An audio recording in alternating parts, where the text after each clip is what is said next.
بسم الله الرحمن الرحيم. الرحمن علم القرآن.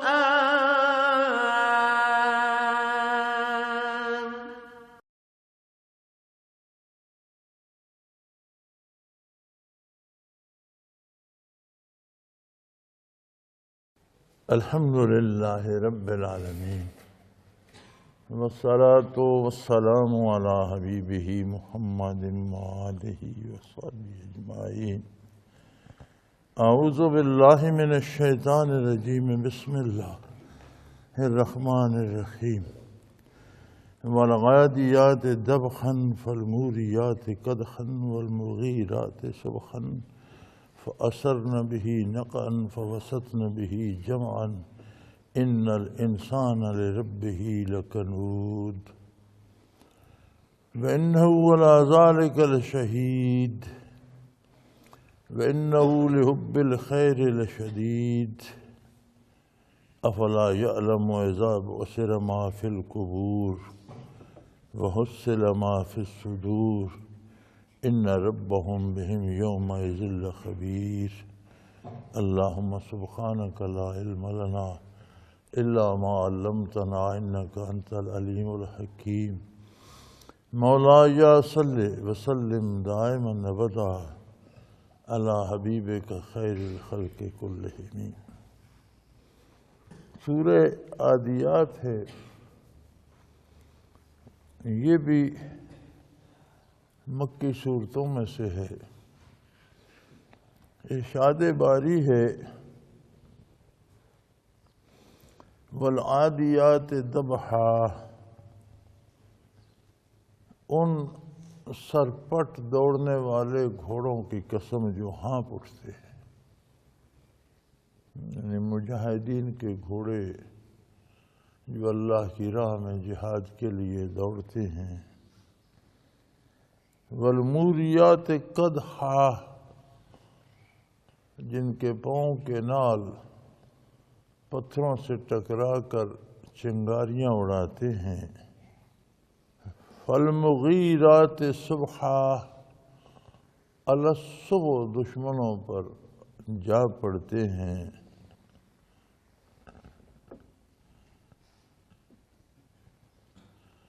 فأثرن به نقعا، اور بڑی گرد اڑاتے ہیں. فوسطن به جمعا، اور دشمنوں کے لشکروں میں گھس پڑتے ہیں. ان الانسان لربہ لکنود، یقیناً انسان اپنے پروردگار کا ناشکر گزار ہے. یہ اللہ کریم نے جہاد کے گھوڑوں کی تعریف فرمائی ہے، اور جہاد کی ساری کاوشوں اور کوششوں کو،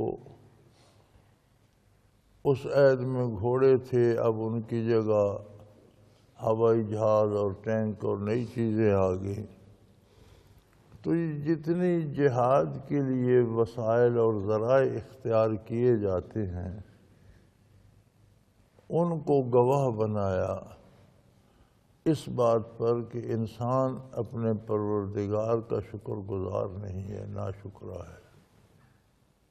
جہاد کے وسائل کی اگر اتنی عظمت ہے کہ اللہ کریم انہیں گواہ بنا رہے ہیں، ان کی قسم کھا رہے ہیں، تو خود مجاہدین کی عظمت کتنی ہوگی. اور جہاد ہے کیا؟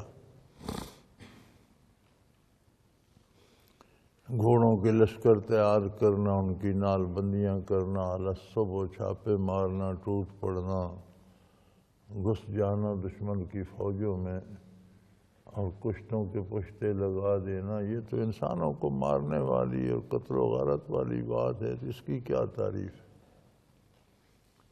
اسلام قتل و غارت کے لیے جہاد نہیں کرتا، اسی لیے اسلام نے جنگ ختم کر دی، جہاد کا فلسفہ دیا. جنگ ہوتی ہے دشمن کو تباہ کرنے کے لیے، اس کے وسائل ختم کرنے کے لیے، اس کے جوانوں کو قتل کرنے کے لیے، اس کے اسباب و ذرائع منقطع کرنے کے لیے اسے ہمیشہ کے لیے ختم کر دیا جائے۔ اسلام اس جنگ سے منع کرتا ہے۔ اسلام نے جہاد دیا ہے۔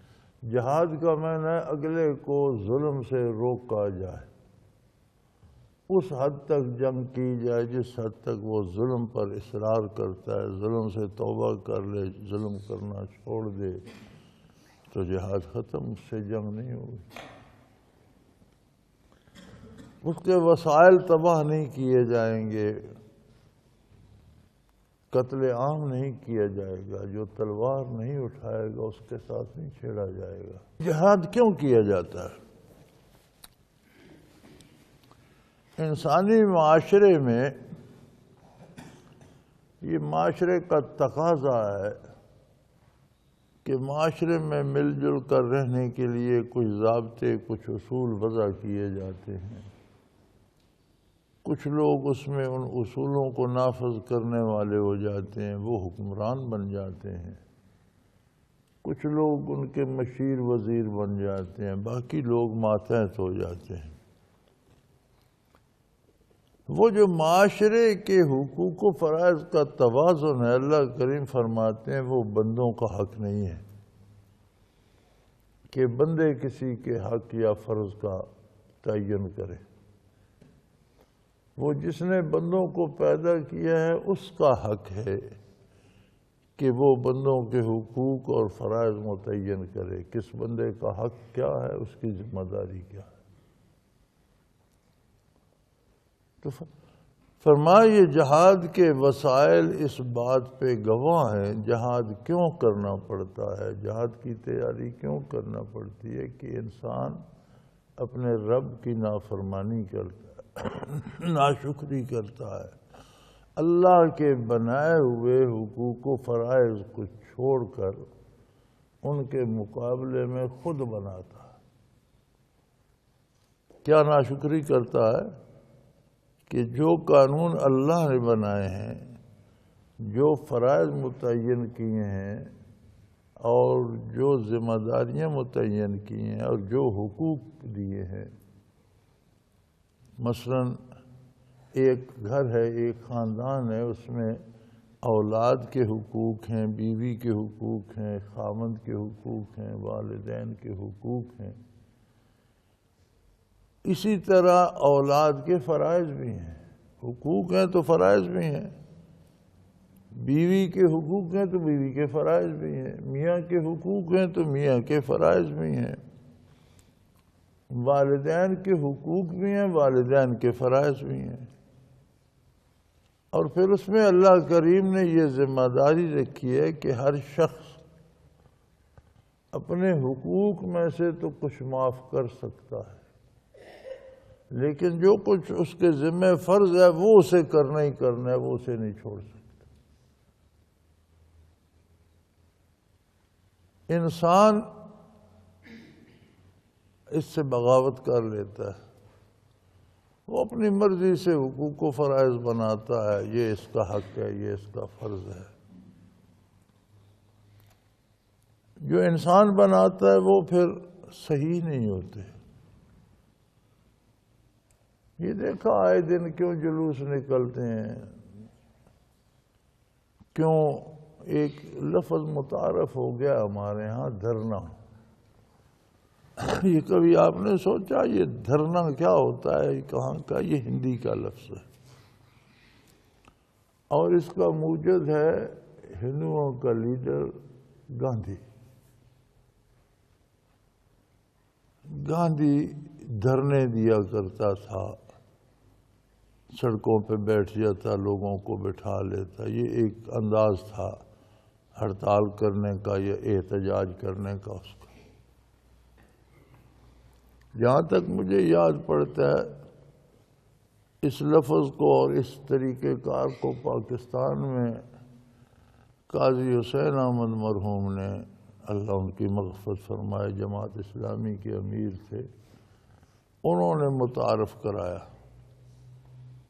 اسی نام کے ساتھ، دھرنے کے ساتھ۔ اور اب تو خیر یہ بات بات پہ دھرنا پھر عام ہو گیا۔ ہر کوئی کہتا ہے جی مجھے میرا حق نہیں مل رہا. اس سے پوچھو آپ اپنا فرض ادا کر رہے ہو؟ اس کی کوئی فکر نہیں.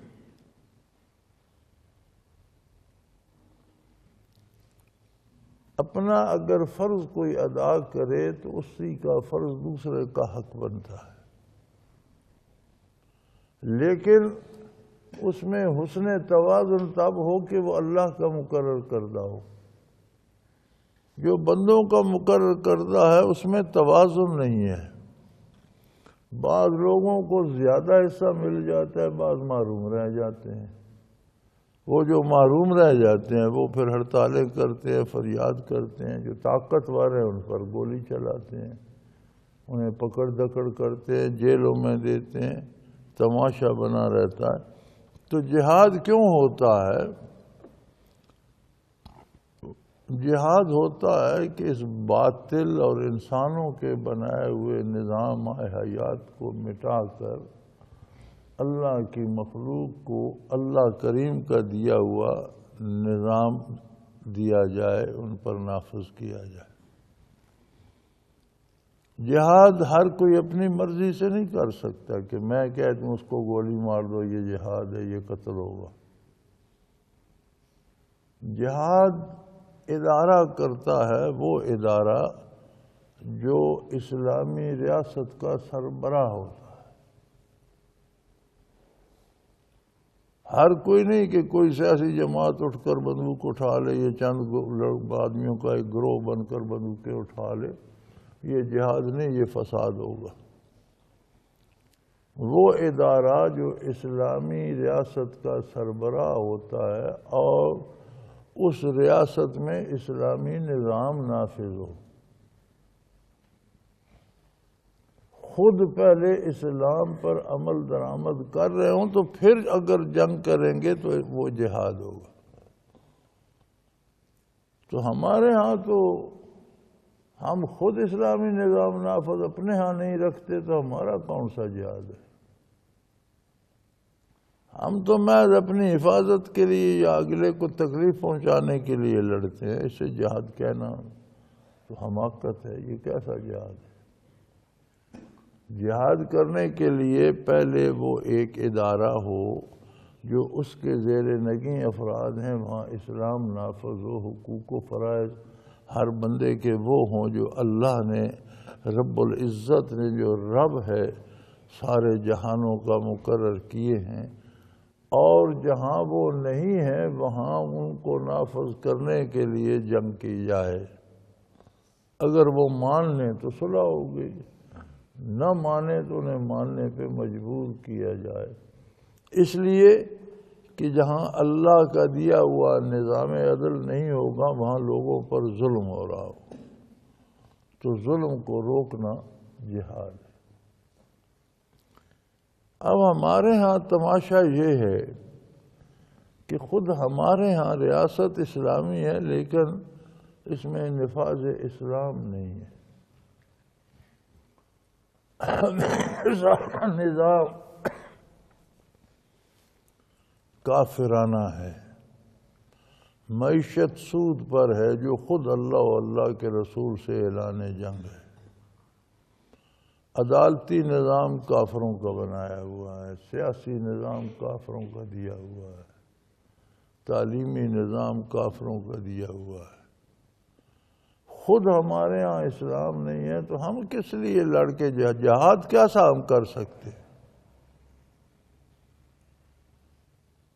یہ ہمارا ایک وہم ہے. ہم سمجھتے ہیں ہم شہید ہو رہے ہیں، پتہ نہیں آگے اللہ فیصلہ کرے گا یا قیامت کو پتہ چلے گا. یوں تو ہمارے ہاں یہ تمغہ جو لوگ ساری زندگی خلاف اسلام جیتے ہیں اور اسلام کو طنز کرتے ہیں اسلام پر اور اسلام کو نہیں مانتے، مر جائیں تو وہ بھی شہید ہو جاتے ہیں، ان کے نام کے ساتھ بھی شہید لگ جاتا ہے. یہ تو ہمارا ایک عادت بن گئی ہے. کون شہید ہے اور کون نہیں اس کا فیصلہ اللہ کریم ہی کریں گے. لیکن قرآن جو اس کی دیتا ہے شرائط وہ یہ ہے کہ پہلے ریاست اسلامی ہو۔ ریاست اسلامی کا مقصد یہ ہے کہ اس کے سارے امور سلطنت اللہ کے دیے ہوئے نظام کے مطابق، اسلام کے مطابق ہوں۔ حقوق و فرائض وہ ہوں جو اللہ نے متعین کیے ہیں۔ پھر وہ ان ریاستوں سے جہاں اللہ کا نظام نہیں ہے اور لوگوں پر ظلم ہو رہا ہے، اور ظلم کو روکنے کے لیے جنگ کرے تو وہ جہاد ہو، اور اس جنگ کے جو گھوڑے یا ذرائع استعمال ہوں گے وہ بھی اللہ کو عزیز ہے، چاہے جائے کہ وہ لوگ جو اس میں ہوں گے اور وہی شہید ہوں گے جو اس جنگ میں مارے جائے۔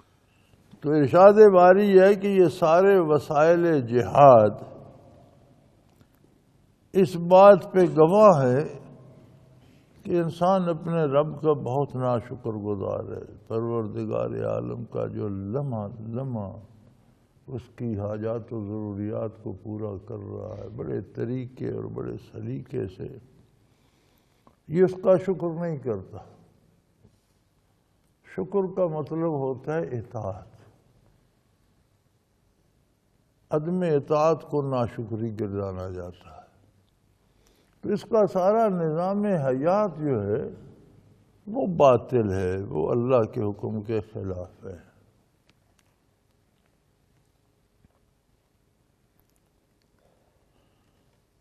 وَإِنَّهُ عَلَى ذَلِكَ لَشَهِيدٌ، اور خود انسان جانتا ہے کہ وہ ظلم کر رہا ہے۔ نظام اسلام کے باہر جتنے نظام ہیں جو کوئی بھی نافذ کیے بیٹھے وہ خود جانتا ہے کہ وہ غلط کر رہا ہے، تو پھر کرتا کیوں ہے؟ فرمایا اِنَّهُ لِحُبِّ الْخَيْرِ لَشَدِيدٌ، اسے دولت کا لالچ مار جاتا ہے۔ با اختیار طبقہ یا مقتدر طبقہ جو ہے اس باطل نظام میں انہیں دولت جمع کرنے کا موقع ملتا ہے، دوسروں کے حقوق چھینتے ہیں، دوسروں کے حق کی دولت بھی ان کے پاس آ جاتی ہے، لوگ غریب ہو جاتے ہیں، وہ امیر تر ہو جاتے ہیں۔ تو وہ جو دولت کی محبت ہے وہ انہیں اللہ کے انصاف کی طرف نہیں آنے دیتی، اس کی محبت میں دیوانے ہو جاتے۔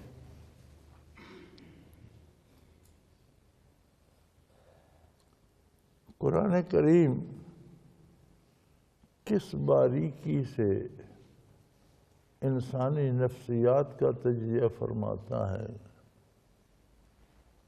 انسانی حالات کا تجزیہ فرماتا ہے، جرائم کی نشاندہی کرتا ہے اور ان کی وجوہات ارشاد فرماتا ہے، اور پھر ان کا حل بتاتا ہے کہ دولت سے محبت کی بجائے اللہ سے محبت کرو، اپنے آپ سے محبت کر لو، اپنے آپ کو تو آخرت کے عذابوں سے بچاؤ، اپنے آپ پر تو رحم کرو۔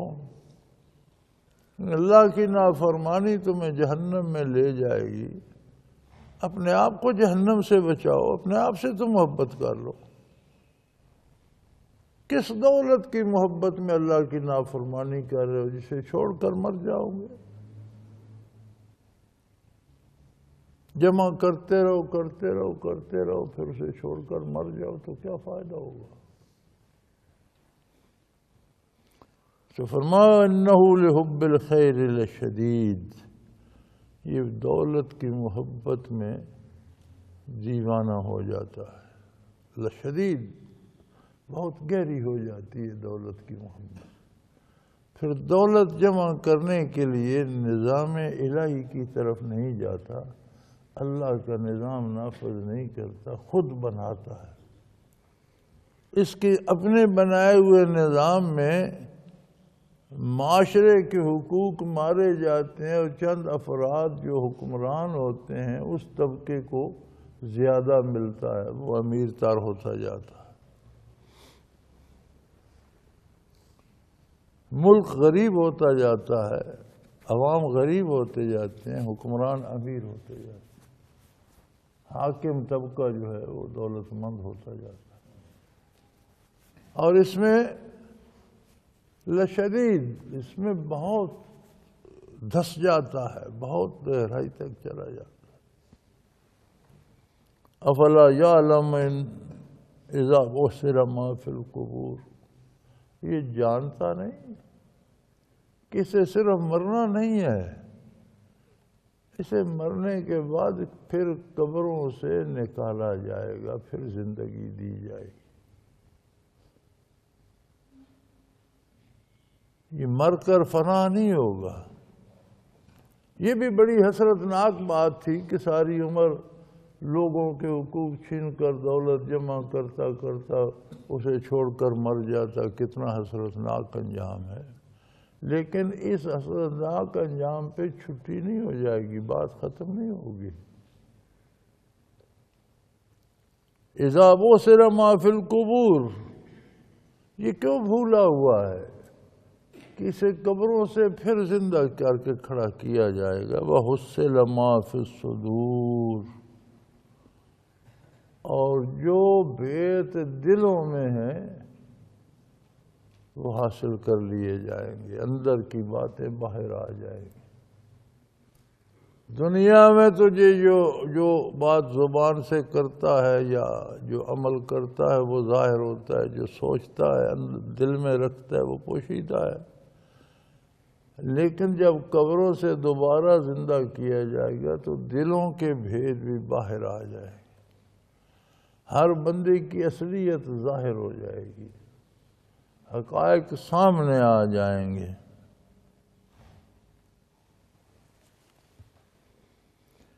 ان ربہم بہم یومئذ لخبیر، اور اس دن انہیں یقین ہوگا کہ یقیناً ہمارا پروردگار ہمارے کردار سے بہت بہت خوب واقف،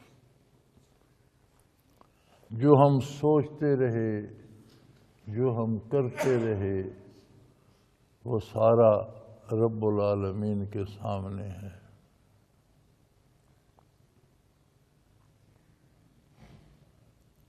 اسی ایک بات کو اگر انسان پلے باندھ لے کہ جو میں کر رہا ہوں، یہ جو میں سوچ رہا ہوں، وہ میرے رب کے علم میں ہے، تو آپ دیکھیں کتنی بڑی تبدیلی آ سکتی۔ انسان کتنے محنت کرتا ہے کہ لوگ اس کے بارے اچھی رائے رکھیں، لوگ اس کی عزت کریں، لوگ اسے بڑا آدمی سمجھیں، اپنی غلطیاں کوتاہیاں چھپاتا ہے، جو کوئی چھوٹا بڑا بھلا کام کر بیٹھے اس کے اشتہار دیتا ہے، مشہور کرتا ہے اسے، اس کی شہرت چاہتا ہے۔ ہر بندہ یہ چاہتا ہے کہ لوگ مجھے بڑا مانے، اچھا مانے، نیک مانے، جس شعبے میں ہے اس کا مجھے بڑا سربراہ مانے۔ کوئی ادیب ہے تو کہتا ہے ادیبوں میں میرا نام سر فہرست ہو، کوئی شاعر ہے تو چاہتا ہے شاعروں میں میرا نام سب سے اوپر ہو، کوئی تاجر ہے تو چاہتا ہے میں تاجروں کا سربراہ بن جاؤں، کوئی سیاستدان ہے تو چاہتا ہے سیاست میں سب سے اوپر، اس کے لیے ساری محنت کرتا ہے۔ تو لوگ تو چونکہ ظاہر کو دیکھتے ہیں، لیکن جو کچھ پس پردہ ہے، جو کچھ دل کے اندر ہے، جو سوچیں، جو خواہشات، جو آرزوئیں دل کے اندر ہے، اللہ تو ان سے بھی واقف ہے، رب تو انہیں بھی جانتا ہے۔ اور قیامت کو تو ہر بندے کو یہ سمجھ آ جائے گی کہ ہاں ہر چیز رب العالمین کے سامنے ہے۔ قرآن کہتے ہیں آج اس بات کو مانو، آج صحیح سوچو، آج صحیح ارادے کرو، نیک ارادے کرو، اطاعت الہی اور اتباع رسالت پناہی کا سوچو، دامان رسالت کو تھامو، یہ دولت دنیا کی بجائے آخرت کماؤ۔ دنیا میں جو رزق تمہارے حصے میں لکھا ہے وہ تمہیں دے گا، حلال اور جائز وسائل اختیار کرو، اپنا حصہ پالو گے۔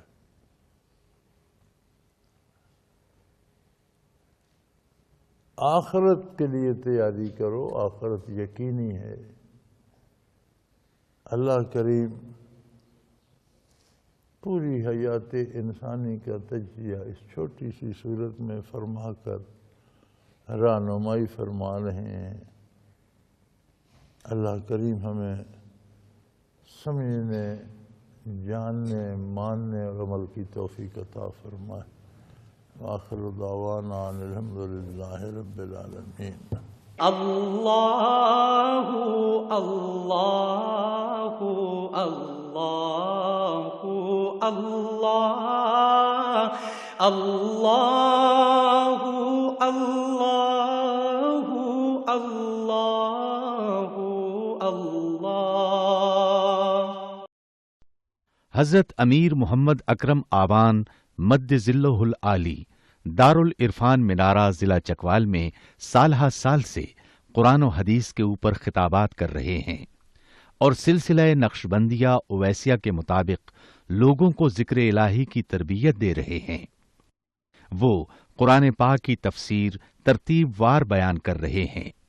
تفسیر قرآن کو وہ موجودہ ملکی اور بین الاقوامی حالات کے مطابق بیان کرتے ہیں۔ موٹر وے سے کلر کہار کے انٹرچینج سے نکلتے ہوئے، کلر کہار کی جھیل سے ہوتے ہوئے، میانی، بوچھال اور نورپور سے گزرتے ہوئے دارالعرفان منارہ پہنچ سکتے ہیں۔ حضرت امیر محمد اکرم آوان نے بچیوں اور بچوں کی دینی اور دنیاوی تعلیم کے لیے سقارہ اکیڈمی کے نام سے ایک درسگاہ بھی قائم کی ہے، جس کا افتتاح ملک پاکستان کے صدر جنرل محمد ضیاء الحق نے اپنے دست مبارک سے کیا تھا۔ وہ تمام احباب جو اسلام کی طلب رکھتے ہیں ان سے گزارش ہے کہ دارالعرفان منارہ ضلع چکوال میں امیر محمد اکرم آوان صاحب کے خطابات سے مستفید ہوں۔ وہ ہر جمعے کو نماز سے پہلے بیان فرماتے ہیں۔ ہر ماہ کی پہلی اتوار کو ماہانہ اجتماع ہوتا ہے جس میں آپ خصوصی خطاب فرماتے ہیں اور پاکستان کے چاروں صوبوں سے احباب اس اجتماع میں شرکت کرتے ہیں۔ اس کے علاوہ یہاں سال میں 2 مرکزی اجتماعات بھی ہوتے ہیں، ایک رمضان المبارک میں اعتکاف کا اجتماع اور دوسرا جولائی اور اگست میں 40 دن کا اجتماع ہوتا ہے جس میں روحانی تربیت کی جاتی ہے۔ اپنا خون سیماب دے کر اتنا ہم کر جائیں گے، نام آقا کا چمن میں پھر رقم کر جائیں گے۔